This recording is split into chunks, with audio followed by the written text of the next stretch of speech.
As we all know, we just went through a fascinating Yom Tov of the year called Shavuos, which is all about Matan Torah. So I figured it will be apropos to talk a little bit about Matan Torah.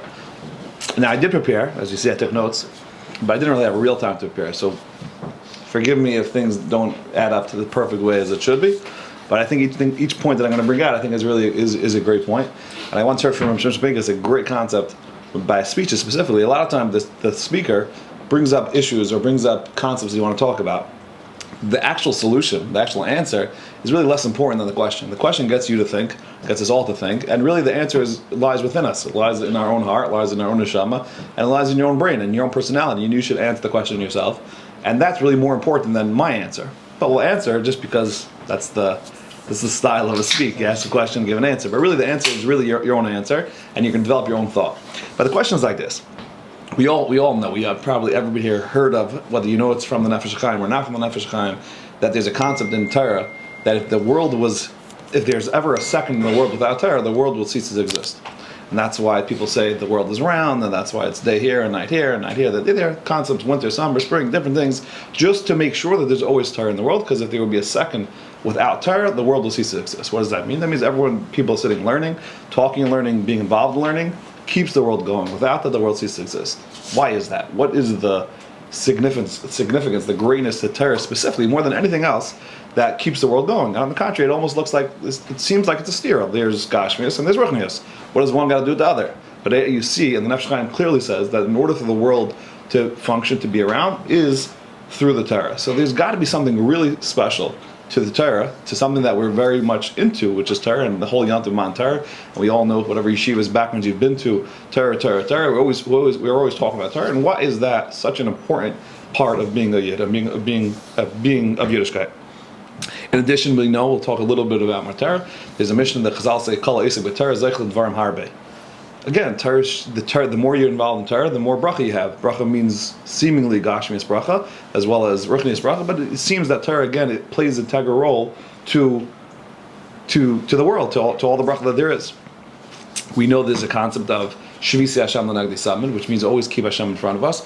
There's also, similar with the Torah, there's something called Agisa B'Yom V'Layla. What does that mean? If you look up Hilchas Talmud Torah, if you look up what you want to know how much you learn, right? Lulav and esrog. We take a lulav esrog, sukkahs, you shake it, you did your mitzvah. Shofar, you have your how many kolos, how did you blow it, you do your mitzvah. What is the minimum requirement of Torah? V'gis b'yom v'layla, the entire day and the entire night. Which obviously means whenever you have available time, you got to learn. You have to go to work. You got to make a living. You have to eat. You got to take care of yourself. You got to do that. But any other spare moment of your time, you got to be learning.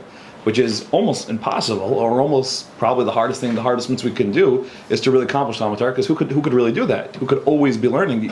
Now, obviously, it means you need time for yourself, but your spare time, you got to learn. So again, we're seeing how significant and how serious Torah learning is compared to other mitzvahs, so to say.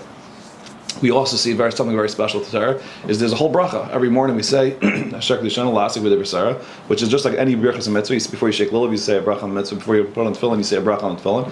And then we say the bracha on Torah, we say that we have a bracha but then we stop and we say Hashem, please make this sweet, make this geshmak, make this good. Make sure I do it, make sure my kids do it, make sure everybody does it. We don't by tefillin, we don't say Harav Hashem Elokeinu, make tefillin good.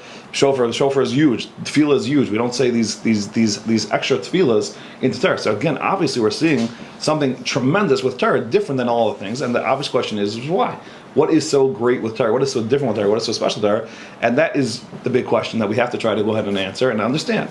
My answer is not going to do justice. My answer is just going to be my thought right now, quickly. But everybody in their own time, in their own mind, and that's what Hisbaidus is, and Dvekas is, all these things that we want to get into, is going ahead and realizing before you sit down and learn, or why you should get more into learning, or how much learning, all these different things, these are the questions you got to answer, because then the more you understand it, the better we'll do, the better we'll get more involved, and the more we'll connect, and the more we'll appreciate it. Before we get into the answer, we'll say some interesting stories that are quoted in Chazal. I think some of them, or at least some of them, specifically about Torah.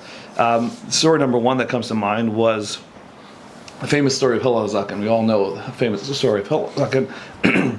He used to make a very small salary. He used to take half a salary to support himself on a very small diet and a very small expense, and the other half he would pay to go ahead and be able to come to learn. Those days, the way they did it, some people had to pay for the base madrash for the whole setup. So everybody would have to give a little pruta, and then you could come in and use the base monitors.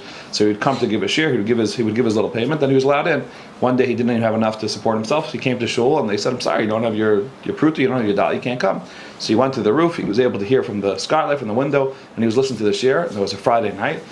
During the share, it started snowing, and he didn't realize it. He ended up being 3 amos or 3 feet covered of snow, and he stayed there the entire night. The rest of the night, he wasn't able to move. In the morning, when the sunlight came, the people inside were saying there's no sunlight. They looked up, they see a figure. It's a figure. They realized somebody's there. They went upstairs. They took him down. They thawed him out. They helped him out, and they survived. Point is of the story is you see how far people go from serious nefesh for learning, which again is wild. You don't find that anywhere else. You don't find that in anything else. There's another story that's brought down where 2 Tanaim were at somebody's bris.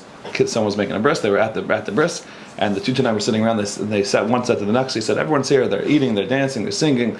Says they're doing their avoid. Let's do our avoid. Let's start learning. They started learning, and all of a sudden, the father of the bris, so obviously I think he was a Tana also, or he's obviously somebody very special. He came running to them. He said, "You guys are burning my house down." So what are you talking about? I said, "What do you mean? The house is on fire." He says, "What do you mean?" They said, "What are you talking about?" He said, "Yeah, there's a fire." He said, "Of course there's a fire. We're learning. When you learn Torah, the fire comes down. Just like my Mount Torah, there's a fire. So too, this fire is not going to burn anything. It's a ruchnistic fire, but it's a fire."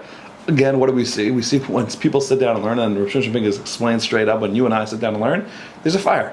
We just don't see it. Why? Because our eyes aren't trained to see these things. But again, we're seeing wild things when it comes to Torah. We have to understand that. We have to appreciate it. So this way, we get more into it. The last story is not Chazal. It's just more of a Hasidish, a cute story. We all famous with the famous brothers Reb Zisha and Reb. I don't remember his name. Who? Malach? I think so. Yeah, I think you're right. There's two famous brothers that they were very into learning. They used to learn till they had lost no energy.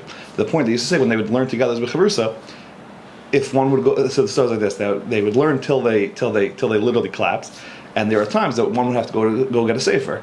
So if he doesn't come back, then the brother realized obviously he probably passed out somewhere, because that was the point of learning.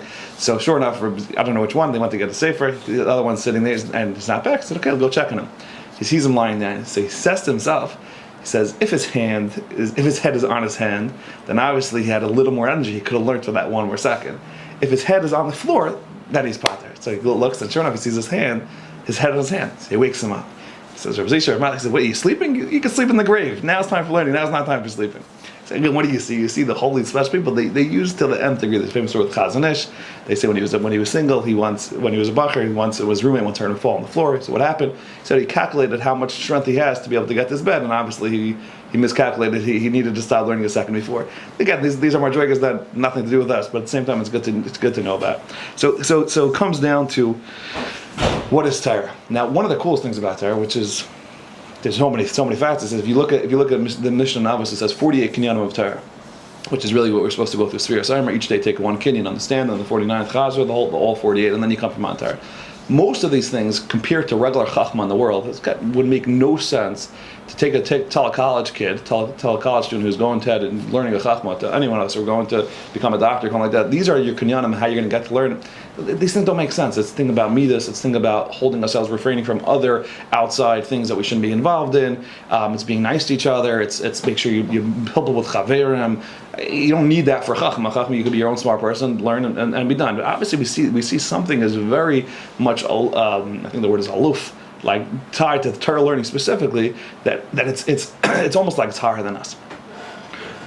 The next thing, and then from that we'll get the solution, is Torah is based on Imri Madrega. The fact that a big rabbi could sit and learn and develop his mind in learning so much light years past us, got nothing to do with us. We could still go ahead and learn a Mishnah and not be Yaitz Talmud. That is the Torah for us. We could hear a share, we could talk and learn it, we could learn a little Gemara, Daf Yomi. It doesn't make a difference what Madrigas are on. Of course, as you grow and as you go, it's more, you're just connecting yourself more and more. But on an individual level, if we're learning, we're learning. Doesn't, of course, there's madrigas, but as an individual level, that you can learn in anything and everything. There's so much things you can learn to. It's our job to try to find something that we connect to, and then try to develop our mind in learning. Now, this I think is the answer to the question: what is so special? What is so great about Torah? There's a famous question that says, which is better, to learn or to do? Meaning, to learn about the Torah, to learn the Torah, or to do the mitzvahs? And the halacha is, it says Torah is better because it's mevi l'dei ma'aseh, because it brings you to ma'aseh. The question is, doesn't make sense. If Torah brings you to Maisa, so then the Maisa is better. If A brings you to B and B is the thing, so then B should be the stronger point. So I just heard a shir right before Shavuos from Rabbi Shor. He explained, he says like this, he says, when we say Torah Mevili de Maisa, we don't mean that Torah is going to get you to learn how to shake lulav, or how to do this mitzvah, or how to put on tefillin. We mean that when you learn, whatever Maisa you do comes on a higher level. You learn your food, the way you eat, you come on a higher person. The way you talk comes on a higher person. The way you do anything comes on a higher person. That is the significance of Torah. Torah is, there's a famous zar that says, Yisrael, V'araisa, V'kutchabrich Echadu, us Jews, our neshama, the Torah and Hashem is one. We're one unit. What does that mean? The Torah is like, just like our body needs food for our body. In order to live, we need to breathe, we need air, we need food, drink, water, to be able to keep our body going. Our neshama, which is our connection to Hashem, needs Torah. It needs Torah and mitzvahs to be able to go ahead and survive, and that's what it needs to go ahead and bring this together. So now, we asked, why does Torah make the world go round? What does that mean? The answer is, from my understanding, is like this. Hashem created the world for one purpose, which is for us, which is for the Yidden to connect to Hashem. Hashem wants to have a personal relationship with us. How do we have that personal relationship? That's through the Torah. The more we develop our minds in Torah, the more we think about Torah, the more we learn about Torah, the more we get into Torah. And Torah means whatever level, whatever floats your boat, so to say, in Torah, whatever floats your boat, and it's our job to go ahead and find that connection, so this way we can get into it.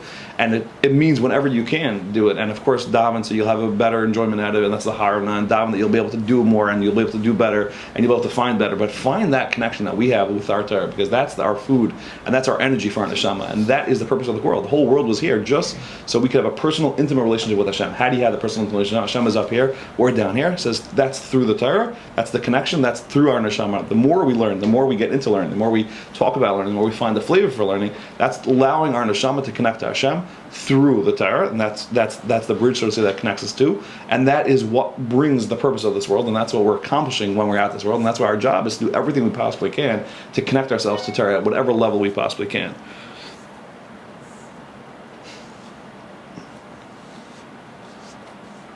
I think that sums up my share. Thank you all for coming. Thank you for listening. I do think one last thing is we do see the world is going through some crazy, crazy times. Obviously, Hashem is telling us something. I'm not answering. I'm not saying anything. But as a group, we came together. I think the more we get a flavor and develop ourselves to be able to appreciate Torah and what Torah stands for, I think that itself will go ahead and bring a tremendous ticket for ourselves, as well as hopefully for the rest of the world. And we'll be together as a group to see Mashiach really, really soon. Thank you all.